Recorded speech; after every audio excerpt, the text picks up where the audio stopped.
Seguramente notaste que China tiene cada vez más influencia y particularmente en Latinoamérica. Conocimos días atrás el nuevo museo del Partido Comunista y quedamos muy impresionados con esa magnífica obra. Y China en particular no aparecía, de ahora es predominante. Será con China, después será con otros países. Pues se informó que Ecuador y China firmaron un memorando de entendimiento con el que dan inicio formal al proceso de un tratado de libre comercio. Hace un tiempo un amigo me preguntó qué tipo de mundo quiere China o su presidente Xi Jinping y me di cuenta que no sabía.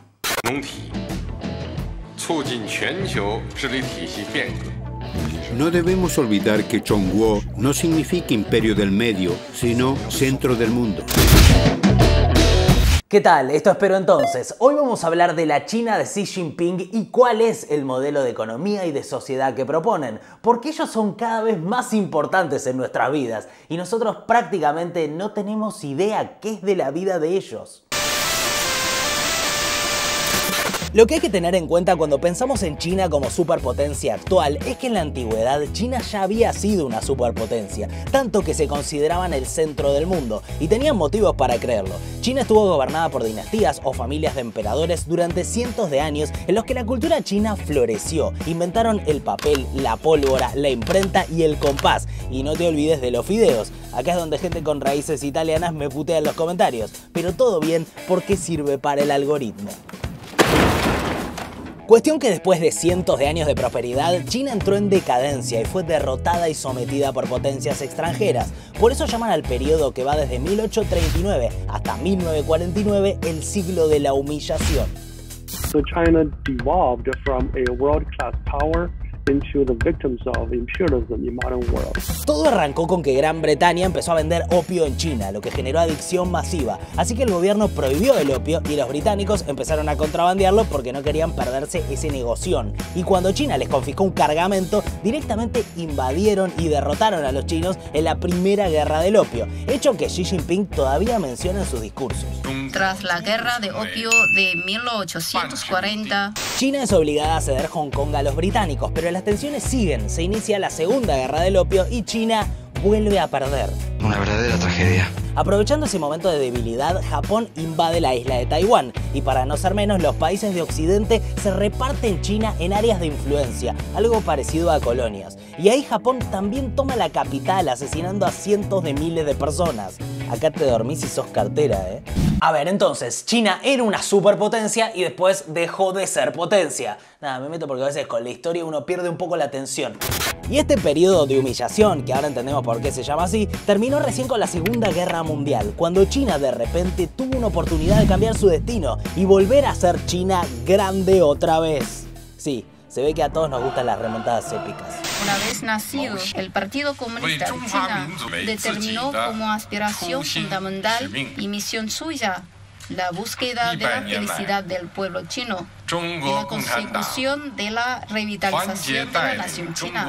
Después de la Segunda Guerra Mundial, China no se sumó a la fiesta capitalista que había en Occidente, sino que inició su reconstrucción nacional bajo el liderazgo del Partido Comunista de China, que a su vez estaba liderado por este tipo, que es Mao, quien inició la campaña El Salto Adelante para intentar industrializar China, lo que fue un gran fracaso, y después la Revolución Cultural para eliminar cualquier rastro de capitalismo que hubiera en la sociedad. Y todo esto terminó con la hambruna más grande de la historia de China, un momento muy dramático. Y después de Mao aparece una persona que fue fundamental en la reconstrucción de China, pero cuyo nombre no es tan recordado, como pasa con Bill Wyman, el bajista de los Rolling Stones, o con Tony Kukoc en los Chicago Bulls. Y estoy hablando de Deng Xiaoping. Han pasado 20 años y China sigue beneficiándose de la sabiduría y el legado político del difunto líder Deng Xiaoping. Deng Xiaoping se propuso sacar a China de su siglo de la humillación y para eso quiso probar una cucharadita de capitalismo. Y tenía sentido. En Asia ya había países que habían adoptado el capitalismo y se estaban llenando de plata. Singapur, Malasia, Corea del Sur, Japón y hasta Taiwán y Hong Kong que habían sido parte de China. El tema era cómo adoptar el capitalismo sin perder la esencia del Partido Comunista. Tenían que tener mucho cuidado, ser muy sutiles. Y acá es donde despega el particular experimento capitalista al estilo chino, uno de los casos de éxito más impresionantes de la historia mundial. Agárrate bien.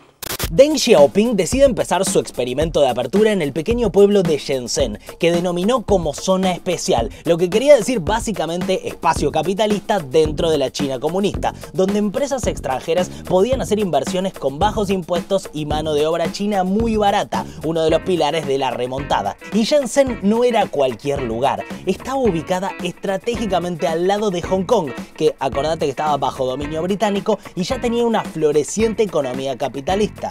Y por este experimento, Shenzhen pasó de ser un pueblo pesquero a convertirse en la Silicon Valley china, y fue la chispa del espectacular despegue del país. Así que empezaron a armar zonas especiales como si fueran Big Macs y a bajar medidas instauradas por Mao como si fueran papas fritas, aunque siempre bajo la dirección del Partido Comunista Chino, lo que hace que todo esto sea capitalismo, pero nada que ver con ese capitalismo que soñaron Milton Friedman o ese Don Cangrejo de Bob Esponja.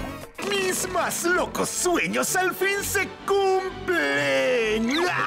El modelo chino fue tan exitoso que China está camino a superar a Estados Unidos en PBI y según el propio gobierno chino, con cifras validadas por el Banco Mundial, en las últimas 4 décadas 850 millones de chinos salieron de la indigencia, por lo que en 2021 directamente dieron por terminado el problema de la pobreza.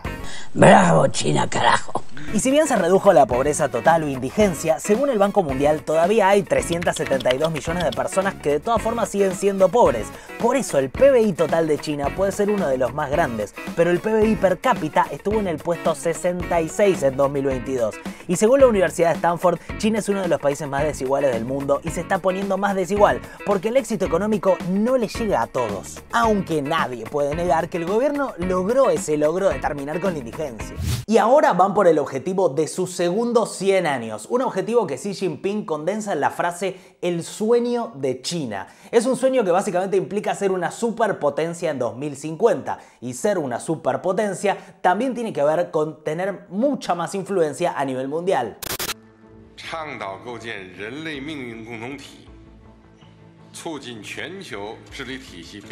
Sí, un cambio en el gobierno o en la gobernanza mundial. Y ya vamos a llegar a eso, pero antes te quiero hablar de esto, de Pero Entonces, que te necesita. Si podés ingresar en peroentonces.com.ar y suscribite mensualmente o hacer un aporte único, que básicamente es lo que nos permite planificar y seguir armando un equipo.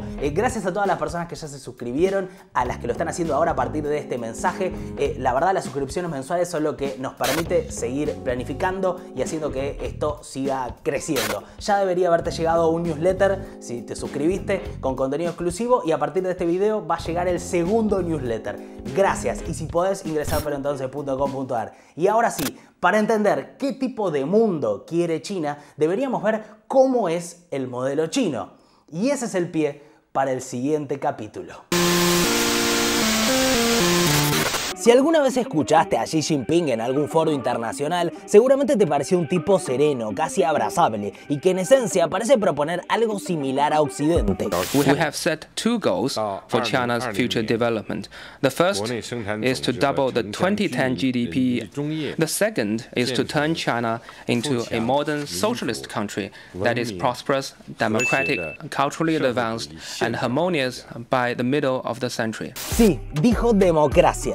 Pero también lo invitaron a inaugurar la cumbre de Davos en 2017 frente a los empresarios más importantes del mundo, y ahí propuso, acá pongamos redoblantes, básicamente lo mismo que Occidente.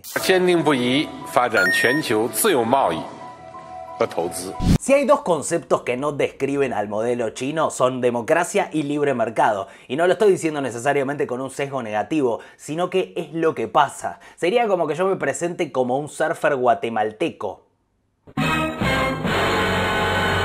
A pesar de los cambios notorios, la matriz de toma de decisiones en China sigue manteniéndose. Está el Partido Comunista y abajo está el aparato del Estado. El Partido Comunista lleva al Estado a UPA. Para ponerlo en términos prácticos, si vos o yo fuéramos ciudadanos chinos, solamente podríamos participar en elecciones democráticas directas de lo que sería el Congreso o Parlamento de nuestro barrio o cantón. O sea, un organismo local que solo funciona para resolver cosas como sacar la basura, etc. Y prácticamente no existen candidatos fuera del Partido Comunista, ni siquiera en esas asambleas barriales y regionales. That's suspicious.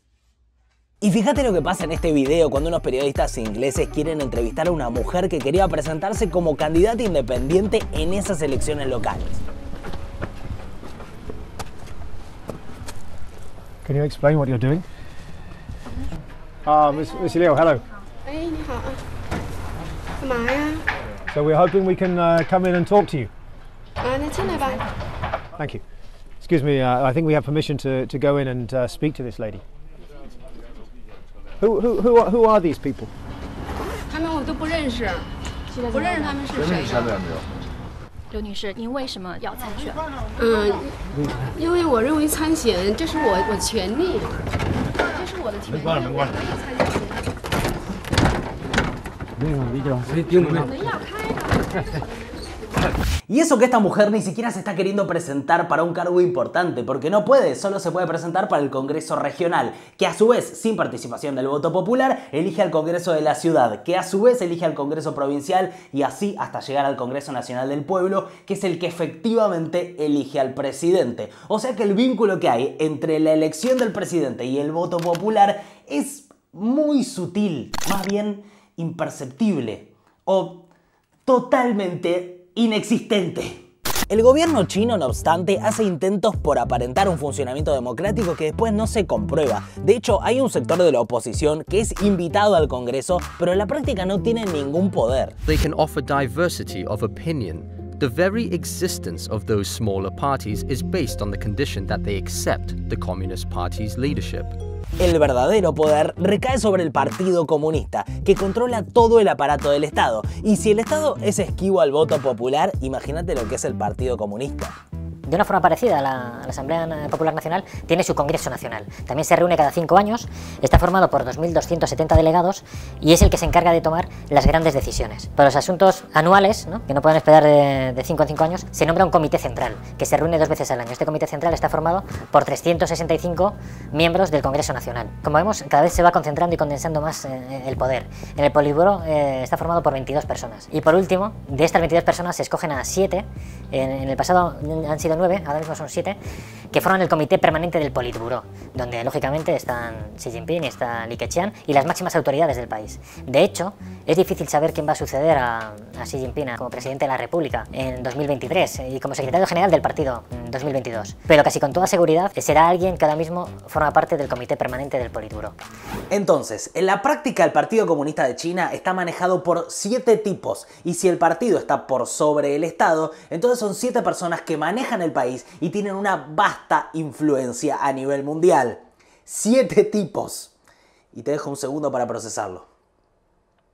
También hay que decir que muchas veces en la práctica, en las democracias liberales de Occidente, el poder también se concentra en un grupito de personas. Así que más allá de que en China no haya democracia al estilo occidental, la pregunta es si el pueblo chino está conforme con el gobierno. Bueno, desde China citan un estudio de Harvard hecho desde 2003 hasta 2016, según el cual había un 95,5% de ciudadanos chinos que decían estar satisfechos con el gobierno del Partido Comunista, pero sin elecciones abiertas es difícil saber. Lo cierto es que en 2018 Xi Jinping decidió avanzar todavía más con la concentración del poder a partir de una reforma constitucional que permite que el presidente, o sea él, sea reelegido de forma indefinida. Y como si fuera poco, hizo una purga dentro del Partido Comunista en su famosa campaña anticorrupción, que según los críticos de Xi fue para erradicar posibles disidencias en el partido. Y esto resultó en el despido de al menos 170 miembros del partido, que en muchos casos terminaron en la cárcel, según una investigación de la BBC. Y tengo un carácter muy fuerte. Y como te imaginas, China tampoco es una economía de libre mercado al estilo occidental, porque desde 1953 el Estado hace un plan de 5 años para la economía, los famosos planes quinquenales. De hecho, ahora estamos cursando el número 14 y en base a ese plan, el Estado en sus distintos niveles otorga financiamiento y permisos que orientan el desarrollo de la economía, pero también se calcula que hay 160.000 empresas estatales que representan entre el 30 y el 40% del PBI, y con respecto a la inversión extranjera, el Estado históricamente la permite con la condición de que haya un socio chino, ya sea estatal o privado. And the Chinese said, fine. We'll give you the cheap labor and we'll give you the access. You've got to give us your technology. And you've got to give us help in getting access to your market so we can sell this stuff, which is in your interest because you're producing in China stuff you want to sell in the United States too, so we'll do that together. Así que la explosión económica se dio en base a una apertura capitalista que en vez de estar guiada por la mano invisible del mercado, está guiada por la mano visible del Estado, muy visible. Here the competition is not in the sense of profit maximization. It's not in the sense of competition in the market. Instead, these are a sort of a tournament competition that the local governments are ranked. So they compete for ranking. They compete to become number one. Este esquema justamente les permitió poder cambiar de curso exitosamente cuando vieron que lo que tenían que hacer era subir los sueldos para aumentar el volumen del mercado interno, porque se habían transformado en potencia exportadora en base a salarios bajos y eso significaba que quedaban expuestos a las subas y bajas del mercado internacional. Y la novedad de los últimos meses es que el crecimiento de la economía china parece haberse detenido, aunque según funcionarios chinos se debe a las estrictas cuarentenas por COVID. Sea como sea, el modelo se enfrenta a un nuevo desafío ya como potencia consolidada. Entonces, es evidente que China propone un modelo que es sustancialmente diferente al que propone Occidente y que es muy exitoso económicamente. La pregunta sería, ¿tiene algún aspecto negativo? ¿Tiene costos? ¿Qué decís?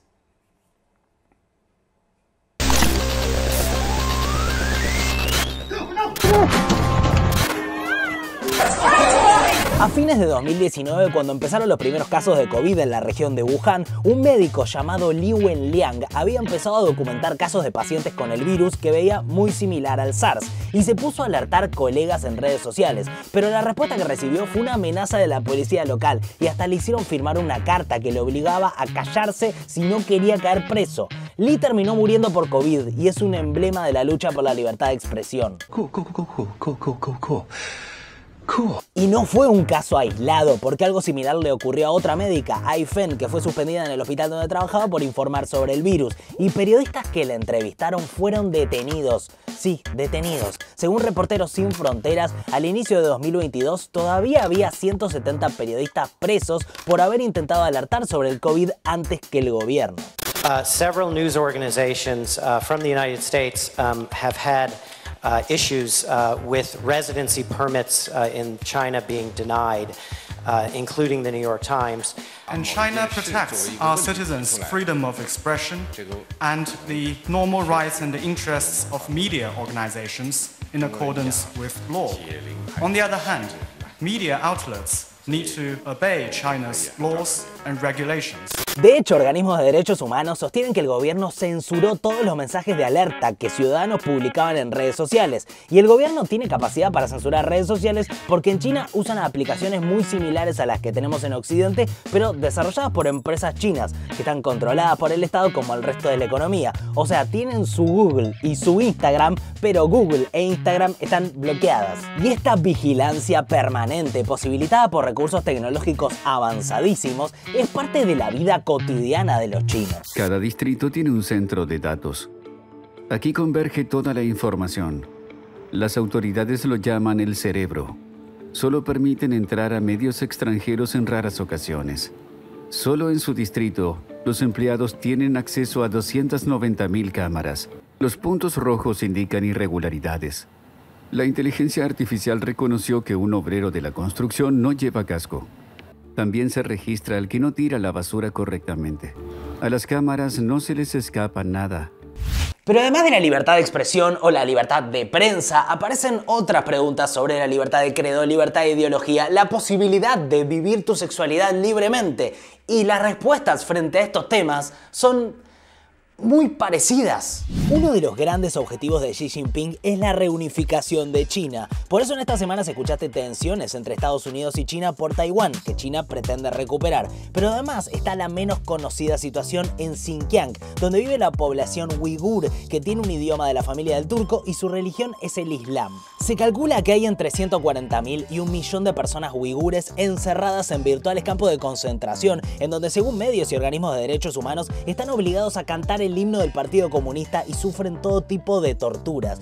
Todo esto con el objetivo de hacer una limpieza étnica en esa reunificación china, que también se vio en Tíbet y en la violenta represión de las protestas en Hong Kong, que se iniciaron por una ley que permitía extraditar ciudadanos de Hong Kong a China, y Xi Jinping aplicó la ley de seguridad nacional utilizada contra terroristas y subversivos para reprimir las protestas. Y según Amnistía Internacional, China lleva adelante ejecuciones de pena de muerte confidenciales, hay permanentes detenciones de defensores a los derechos humanos y también denuncian que el gobierno ordenó prohibir hasta la aparición de personas del colectivo LGBTQI+, en medios y en internet por considerarlas nocivas para la juventud. Bueno, haciendo este video nos dimos cuenta de lo mucho que se menciona a China en los medios, pero de lo poco que se habla concretamente de lo que está pasando en ese país. Y tiene sentido porque hay una distancia cultural muy grande, pero nosotros quisimos hacerlo igual.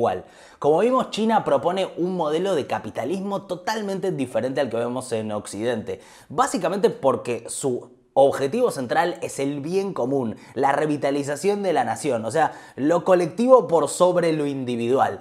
Y hay mucho de lo que el resto del mundo puede aprender del modelo chino, que es claramente un éxito, en un momento en donde en el resto del planeta hay desazón generalizada. Pero también tenemos que decir que el modelo chino genera una burocracia estatal muy poderosa y omnipresente que recorta libertades individuales y derechos, y esto también hay que ponerlo dentro de la ecuación. Pero sea como sea, tenemos que hablar más de China, porque van a ser muy protagonistas del mundo que se viene y especialmente de la Latinoamérica que se viene. Empresarios chinos que van a hacer, sí, con esta cara como los ven, 20.000 palos van a invertir. Qué bien. ¿Qué tal? ¿Cómo le va, ministro? ¿Bien? Muy bien. Venimos a chorear los parques nacionales. No, perdón. No entiende todavía el idioma. Visitar los parques nacionales. ¿Señor es? El señor es chino, ¿qué va a ser? Peruano, ¿qué carajo? Bienvenido. No entiende, este hay que entenderlo. Ministro, gracias a todos. Sí, llegamos al final de otro Pero Entonces. Es muy importante que te suscribas al canal si todavía no lo hiciste. Hay mucha gente que mira los videos pero no está suscripta vía las analytics. O sea que fallaría como youtuber si no te dijera suscríbete ahora, es muy importante. También ponele me gusta a este video, comentalo. Si no sabes qué comentar, un cabezazo al teclado o algo que te guste de la cultura china, como el Chao Fan o algo mejor. Este video estuvo editado por Dan Caracuel. El dato es que lo grabé y lo escribí con COVID. Me parecía importante que lo sepas. Acuérdate que puedes entrar a peroentonces.com.ar y suscribirte mensualmente y ayudarnos a seguir sosteniendo esto. Esperemos que no explote todo. Y hasta el próximo video.